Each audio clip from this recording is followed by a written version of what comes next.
नमस्कार विद्यार्थी मित्रांनो, एक्झाम वार्ता या यूट्यूब चॅनलवरती आपलं खूप खूप स्वागत आहे. आज आपण येथे शस्त्र अधिनियम 1959 भाग 2 पाहणार आहोत. या पूर्वीच्या व्हिडिओमध्ये म्हणजेच शस्त्र अधिनियम भाग 1 मध्ये आपण कलम 1 व कलम 2 हे दोन्ही कलम कव्हर केलेले आहेत. कलम 2 मध्ये ज्या व्याख्या देण्यात आलेल्या आहेत त्या पूर्ण व्याख्या आपण भाग 1 मध्ये पाहिलेल्या आहेत. ज्याने कोणी तो व्हिडिओ पाहिला नसेल त्यांच्यासाठी त्या व्हिडिओची लिंक आपण डिस्क्रिप्शन बॉक्समध्ये प्रोव्हाइड केलेली आहे. एकदा तो व्हिडिओ नक्की पहा, ज्यामुळे तुम्हाला हा अधिनियम समजण्यासाठी सोपं जाईल. तर वळूया आपल्या मेन अधिनियमाकडे. शस्त्र अधिनियम 1959 याचं कलम 3 काय आहे पहा. अग्निशस्त्रे व दारुगोळा संपादन करण्यासाठी व ताब्यात ठेवण्यासाठी परवाना. कोणतीही व्यक्ती परवान्याशिवाय कोणतेही अग्निशस्त्र किंवा दारुगोळा बाळगणार नाही किंवा संपादन करणार नाही किंवा ताब्यात ठेवणार नाही. परंतु परवानाधारक नसतानाही परवानाधारकाच्या सक्षम किंवा त्याच्या लेखी प्राधिकारान्वये कोणतेही अग्निशस्त्र किंवा दारुगोळा दुरुस्तीकरिता बरोबर बाळगता येईल. आता याचा अर्थ आहे, कोणतीही व्यक्ती जर एखाद्या व्यक्तीला अग्निशस्त्र किंवा दारुगोळा संपादित करायचा आहे, संपादन याचा अर्थ आपण ऑलरेडी पार्ट 1 मध्ये पाहिलेला आहे.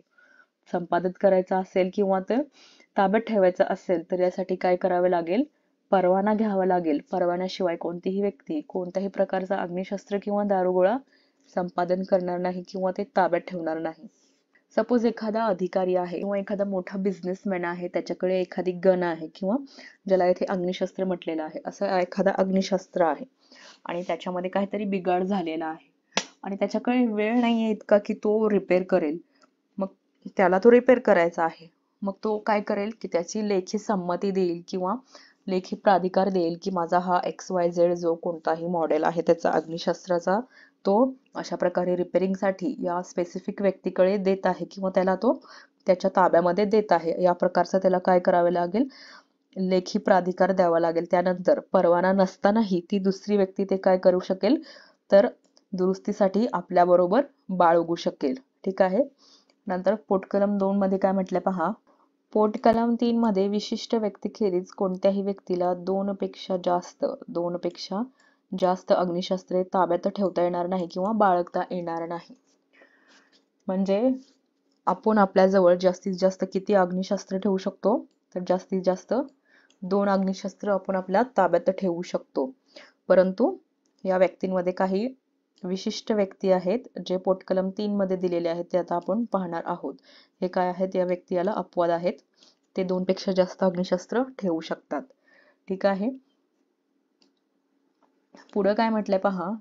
ज्या व्यक्तीकडे विशोधन अधिनियम 1983 च्या प्रारंभापासून 3 पेक्षा जास्त अग्निशस्त्रे असतील, तो फक्त 3 अग्निशस्त्रे स्वतःजवळ ठेवून त्याने 90 दिवसांच्या आत उर्वरित शस्त्रे जवळच्या ठाणे अंमलदाराकडे किंवा परवानाधारक व्यापाऱ्याकडे किंवा संघराज्य सशस्त्र सेना दलाची सदस्याबाबतीत पथक शस्त्रागारामध्ये ती जमा करावी. म्हणजे शस्त्र अधिनियम 1983 म्हणजे ही सुधारणा आहे. 1983 ची जी सुधारणा आहे त्याच्या प्रारंभापासून 3 पेक्षा जास्त अग्निशस्त्रे ज्या व्यक्तीकडे असतील, अशा व्यक्तीने काय करायचे आहेत, तर 3 अग्निशस्त्रे स्वतःजवळ ठेवून बाकीची जी एक्स्ट्रा अग्निशस्त्रे आहेत ते 90 दिवसांच्या आत, हा जो विशोधन आहे 1983 चा तो लागू झाल्यापासून 90 दिवसांच्या आत जवळच्या ठाणे अंमलदाराकडे किंवा परवानाधारक व्यापाऱ्याकडे जमा करायची आहे. परंतु एखादी व्यक्ती जर सशस्त्र सेना दलाचा सदस्य असेल तर त्याने अशी जी शस्त्र आहे, अशी जे एक्स्ट्रा शस्त्र आहेत ते त्याच्या पथक शस्त्रागारामध्ये जमा करायचे आहेत. ठीक आहे. तर पुढे काय म्हटलं पहा. शस्त्रे दुरुस्ती अधिनियम 2019 सुरू होण्याआधी ज्याच्या ताब्यात 2 पेक्षा अधिक अग्निशस्त्रे आहेत, तो अशी 2 अग्निशस्त्रे आपल्याकडे ठेवू शकतो. आणि अधिनियम आरंभ झाल्यापासून 1 वर्षाच्या आत उर्वरित अग्निशस्त्रे जवळच्या पोलीस स्टेशनच्या प्रभारी अधिकारी किंवा परवानाधारक विक्रेत्याकडे जमा करेल. आणि जो सशस्त्र सेना दलाचा सदस्य असेल तो शस्त्रागारात जमा करेल. आणि नंतर ते 1 वर्षाच्या समाप्तीच्या तारखेपासून 90 दिवसांत त्याचा परवाना रद्द होईल. म्हणजे शस्त्र दुरुस्ती अधिनियम 2019 म्हणजे 2019 ची सुधारणा लागू झाल्यानंतर ज्या व्यक्तीच्या ताब्यात 2 पेक्षा अधिक अग्निशस्त्रे आहेत, आता आपण पाहिले 1983 नुसार काय 3 अग्निशस्त्रे ताब्यात ठेवण्यासाठी परवानगी होती, परंतु 2019 नंतर जास्तीत जास्त 2 अग्निशस्त्रे ताब्यात ठेवू शकतो. मग त्या 2 पेक्षा जास्त जी अग्निशस्त्रे आहेत ते आपण काय करायचं आहे, तर जी सुधारणा लागू झाली आहे ते सुधारणा लागू झाल्यानंतर 1 वर्षाच्या आत जवळच्या पोलीस स्टेशन प्रभारी अधिकारी म्हणजे ठाणे अंमलदाराकडे किंवा परवानाधारक व्यापाराकडे ती जमा करायची आहे. आणि जर ती व्यक्ती सशस्त्र सेना दलाचा सदस्य असेल तर त्याने आपल्या पथक शस्त्रागारामध्ये ते जमा करायचे आहे. आणि अशा प्रकारे शस्त्र जमा करण्याचा जो हा कालावधी आहे, 1 वर्षांचा जो कालावधी आहे, त्याच्या 90 दिवसानंतर जो एक्स्ट्रा आपल्याकडे शस्त्र आहे त्याचा परवाना काय होणार आहे, ऑटोमॅटिक रद्द होणार आहे. ठीक आहे, समजलं. 2019 ची सुधारणा लागू झाल्यानंतर ज्या व्यक्तीकडे 2 पेक्षा जास्त अग्निशस्त्रे आहेत त्याने काय करायचं आहे, तर ही सुधारणा लागू झाल्यानंतर 1 वर्षाच्या आत किंवा 1 वर्षाच्या टाइम पिरियड मध्ये ते जवळच्या पोलीस ठाणे प्रभारी अधिकाऱ्याकडे किंवा परवानाधारक व्यापाराकडे ते जमा करायचे आहे. आणि अशी व्यक्ती जर सशस्त्र सेना दलाचा सदस्य असेल तर त्याने ते आपल्या पथक शस्त्रागारामध्ये जमा करायचे आहे. आणि अशा प्रकारे 1 वर्षाचा टाइम पिरियड संपल्यानंतर 90 दिवसांच्या आत आपल्याकडे जो एक्स्ट्रा अग्निशस्त्र आहे त्याचा जो परवाना आहे तो काय होणार आहे, ऑटोमॅटिकली रद्द होणार आहे. ठीक आहे. नंतर पोटकलम 3 काय आहे पहा. पोटकलम 2 मध्ये अंतर्भूत असलेली कोणतीही गोष्ट ते अग्निशस्त्रांच्या व्यापाराला किंवा केंद्र शासनाने लायसन्स दिलेल्या रायफल क्लब किंवा रायफल संघाचा सदस्य जो नेमबाजीच्या सरावासाठी .22 .22 बोर रायफल किंवा हवाई रायफल वापरत असेल त्याला लागू होणार नाही. ठीक आहे. त्याच आपण पाहिलेलं आहे की कोणत्याही व्यक्ती 2 पेक्षा जास्त अग्निशस्त्र स्वतःच्या ताब्यात ठेवू शकत नाही. परंतु हा जो कलम आहे हे अग्निशस्त्राचे जे व्यापारी आहेत तसेच केंद्र शासनाने लायसन्स दिलेला जो रायफल क्लब आहे किंवा रायफलचा जो संघ आहे त्याचे जे सदस्य आहेत जे नेमबाजीच्या सरावासाठी .22 बोर रायफल वापरतात किंवा हवाई रायफल वापरतात त्यांना लागू होणार नाही. म्हणजे ते 2 पेक्षा जास्त अग्निशस्त्रे आपल्या ताब्यात ठेवू शकतात. ठीक आहे. नंतर पुढचा कलम आहे कलम 4. विवक्षित प्रकरणी विनिर्दिष्ट वर्णनाची शस्त्रे संपादन करण्यासाठी व ताब्यात ठेवण्यासाठी परवाना. जर केंद्र सरकारचे असे मत असेल की एखाद्या क्षेत्रातील परिस्थिती लक्षात घेऊन जनहिताच्या दृष्टीने हे आवश्यक किंवा हितकारक आहे की बंदुकांव्यतिरिक्त इतर शस्त्रे घेणे, ते ताब्यात ठेवणे किंवा बाळगणे यावरही नियम केले जावे, ते अधिसूचनेद्वारे हे कलम अधिसूचनेत नमूद केलेल्या क्षेत्राला लागू होईल. आणि त्यानंतर कोणत्याही व्यक्तीने त्या अधिसूचनेमध्ये नमूद केल्याप्रमाणे अशा वर्गाची किंवा वर्णनाची जी शस्त्रे आहेत परवान्याशिवाय त्याच्या ताब्यात ठेवणार नाही किंवा बाळगणार नाही. म्हणजे सपोज एखादा अशांत क्षेत्र आहे. अशांत क्षेत्र म्हणजे जेथे वारंवार दंगल सदृश्य परिस्थिती घडून येते, 2 सामाजिक गटांमध्ये जेथे वारंवार झडप होत असते, असा जो क्षेत्र आहे अशा क्षेत्राच्या बाबतीत जर केंद्र सरकारला वाटलं की बाबा येथे आपण बंदुकांव्यतिरिक्त इतर जे शस्त्र आहेत ते घेण्यासाठी, ते ताब्यात ठेवण्यासाठी, ते बाळगण्यासाठी तेथील लोकांना काही नियम घालून द्यायला पाहिजेत, तेव्हा केंद्र सरकार काय करेल, असं क्षेत्र अधिसूचनेमध्ये नमूद करेल आणि जे अग्निशस्त्रांव्यतिरिक्त जे इतर शस्त्र आहेत ते काय करेल, अधिसूचनेमध्ये ते देखील नमूद करेल. आणि अशी शस्त्र, अशा वर्णनाची जी शस्त्र आहेत ते तेथील स्थानिक लोकांना ताब्यात ठेवण्यासाठी किंवा घेण्यासाठी किंवा बाळगण्यासाठी त्यांना परवाना घ्यावा लागेल. ठीक आहे. नंतर पुढचा कलम आहे कलम 5. शस्त्रे व दारुगोळा याची निर्मिती, विक्री इत्यादीसाठी परवाना.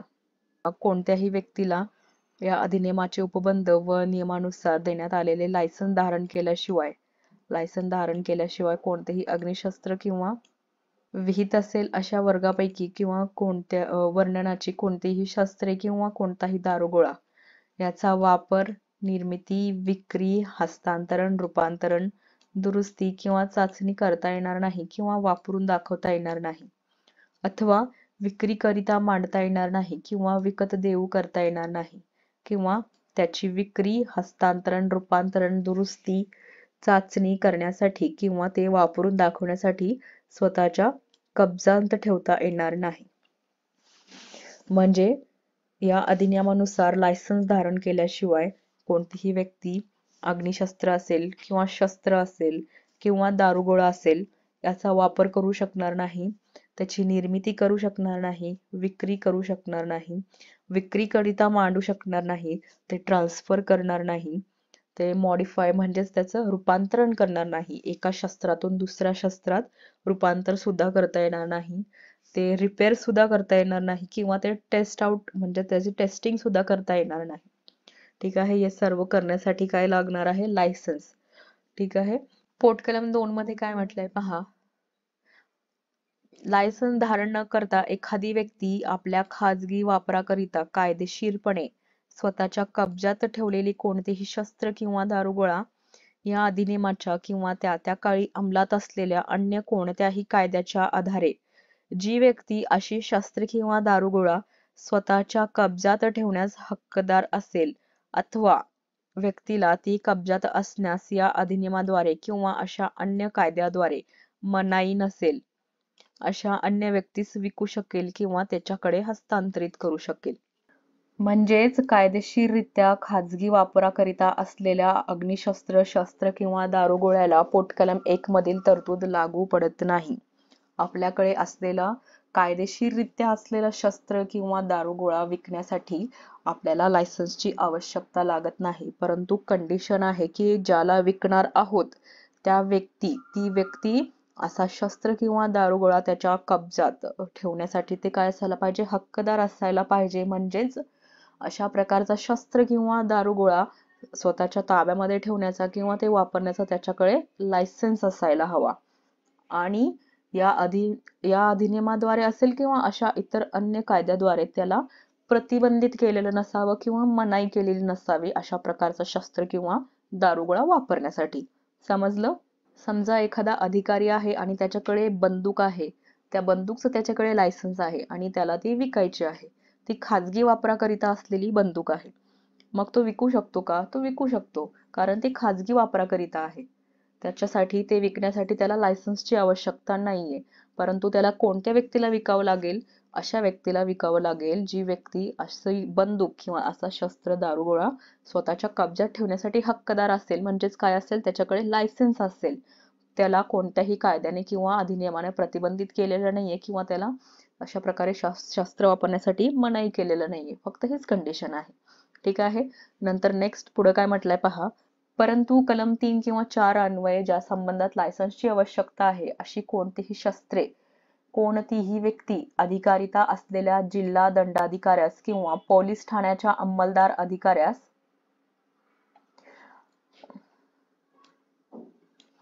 अशी अग्निशस्त्रे, दारुगोळा किंवा इतर शस्त्रे विकण्याचा किंवा त्याचे हस्तांतरण करण्याचा आपला उद्देश आणि अग्निशस्त्रे किंवा दारुगोळा किंवा इतर शस्त्रे तो ज्या व्यक्तीला विकू किंवा हस्तांतरित करू इच्छितो अशा व्यक्तीचे नाव व पत्ता कळविल्याशिवाय आणि अशी माहिती कळविल्यानंतर किमान 45 दिवसांचा कालावधी समाप्त झाल्याशिवाय विकू शकणार नाही.